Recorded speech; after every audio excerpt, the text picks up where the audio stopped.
আসসালামু আলাইকুম। আজকে আমি পটল দিয়ে দুর্দান্ত স্বাদের একটা রেসিপি করে দেখাবো। খুবই মজার, ভাত রুটি পরোটা সব কিছুর সাথে খেতে খুবই ভালো লাগে। আশা করছি আপনাদেরও ভালো লাগবে। ভালো লাগলে লাইক কমেন্ট শেয়ার করে দেবেন। তাহলে চলুন রেসিপি শুরু করি। প্রথমে এখানে কয়েকটা পটল নিয়েছি, বড় সাইজের পটল হতে হবে। এখন এই পটলের উপরের স্কিনগুলো আমি এরকম করে নাইফ দিয়ে তুলে নিচ্ছি।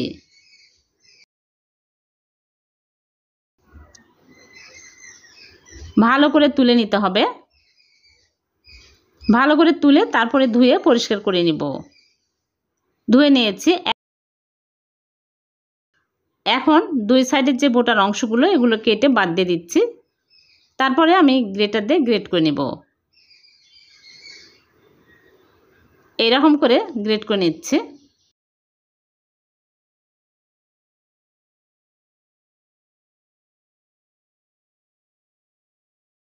বড় বাটিতে নিয়েছি, মাখতে সুবিধা হবে এর জন্য। এখন আমি এর মধ্যে দিয়ে দিচ্ছি ছোলার ডাল। আমি ভিজিয়ে রেখে ব্লেন্ডারে ব্লেন্ড করে নিয়েছি। আর দিয়ে দিচ্ছি কাঁচামরিচ দুইটা একদম কুচি করে, আর পেঁয়াজ কুচি দিয়ে দিচ্ছি। তিনটা পেঁয়াজ কুচি করে দিয়ে দিলাম। আর দিয়ে দিচ্ছি ধনিয়া পাতা কুচি। আর এখানে নিয়েছি স্বাদ মতো লবণ। আর দিয়ে দিচ্ছি হলুদের গুঁড়া হাফ চামচ। আর নিয়েছি মরিচের গুঁড়া হাফ চামচ, ঝাল বুঝে দিতে হবে। জিরার গুঁড়া হাফ চামচ, ধনিয়া গুঁড়া হাফ চামচ। আর দিয়ে দিচ্ছি আদা রসুনের গুঁড়া হাফ চামচ। আদা রসুনের গুঁড়ার পরিবর্তে আদা রসুন বাটা দিলেও হবে। তারপরে এখানে বেসন দিয়ে দিলাম 1/4 কাপ, দিয়ে ভালো করে মাখিয়ে নিব। মাখানো হয়ে গেলে এরকম করে নিয়ে আমি তেলের মধ্যে দিয়ে ভেজে নেব। আগে থেকে চুলায় প্যানে পরিমাণ মতো তেল দিয়ে তেল গরম করে নিয়েছি। এখন আমি এরকম করে একটা একটা করে দিয়ে দিচ্ছি। চুলার আঁচ মিডিয়াম আঁচে করে উল্টে পাল্টে ভেজে নিতে হবে।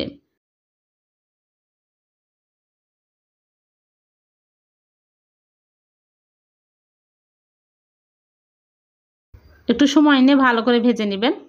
যখন এরকম সুন্দর কালার আসবে তখনই তুলে নিতে হবে।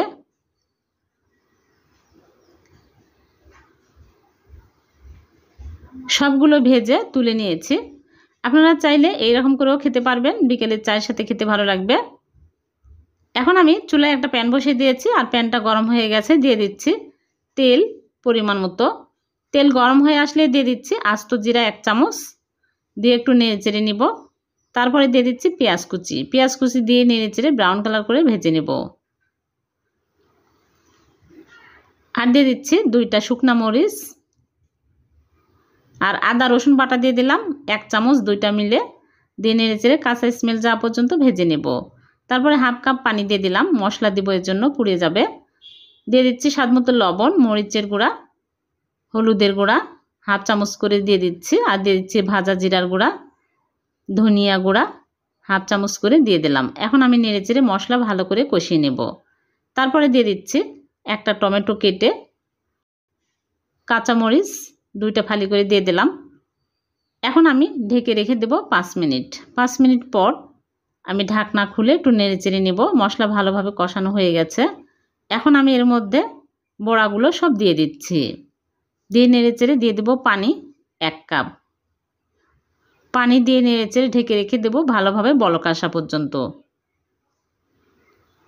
ভালোভাবে বলক চলে আসছে। এখন আমি নামানোর আগে দিয়ে দিচ্ছি ভাজা জিরার গুঁড়া হাফ চামচ, তাহলে সুন্দর একটা ফ্লেভার পাওয়া যাবে, খেতে ভালো লাগবে।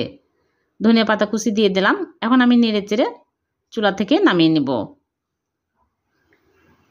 হয়ে গেল পটলের রান্না। ভীষণ মজার একটা রেসিপি, আপনারা বাড়িতে অবশ্যই ট্রাই করবেন। ভাত রুটি পরোটা সব কিছুর সাথে খেতে ভালো লাগে। ভালো লাগলে লাইক কমেন্ট শেয়ার করে দিবেন।